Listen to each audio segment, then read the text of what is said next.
At kumustahin natin ang sitwasyon sa PITX kung saan inagahan na ng ilang pasaherong pagbiyahe para makaiwas sa siksikan at makamenos sa pamasahe ngayong undas. Nakatutok doon live si Von Aquino. Von? Ivan, ilang araw bago ang undas, marami ng mga pasahero ang maaga ng bumiyahe mula rito sa Parañaque Integrated Terminal Exchange. Inagahan na ni Edna ang pag-book ng tiket pa Albay. Medyo mura pa po pumasahe. Si Monica sinamantala ang maagang sem break ng mga anak at maaga ring bumiyahe pa Albay para sa undas. Sinamantala ko habang nakasim break yung anak ko. Kaya maluwag pa yung pagpapabook namin ng ticket.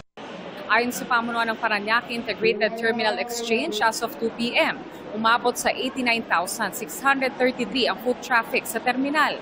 Hindi pa raw fully booked ang mga biyahe. Halos walang pila sa mga ticketing booth ng mga bus company na may biyaheng Bicol, Samar, Leyte at Bohol. Sa bus terminal na ito sa EDSA, marami na rin ang mga pasahero naghihintay ng kanilang biyahe pa Tacloban, Naga, Legazpi, Catanduanes at Sorsogon.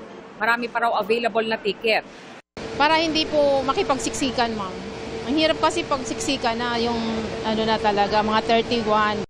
Ang Civil Aviation Authority of the Philippines o CAAP, nagpatupad ng heightened alert status sa lahat ng airport sa bansa.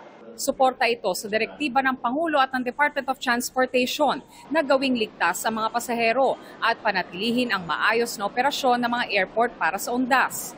Mayroong malasakit help desks at medical teams sa lahat ng airport.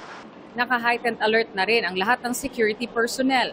Paalala ng CAAP sa mga pasahero, maging handa, alamin at sundin ang safety guidelines para sa ligtas na biyahe.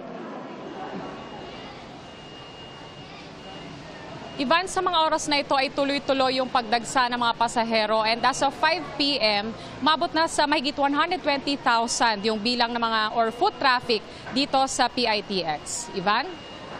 Maraming salamat, Von Aquino.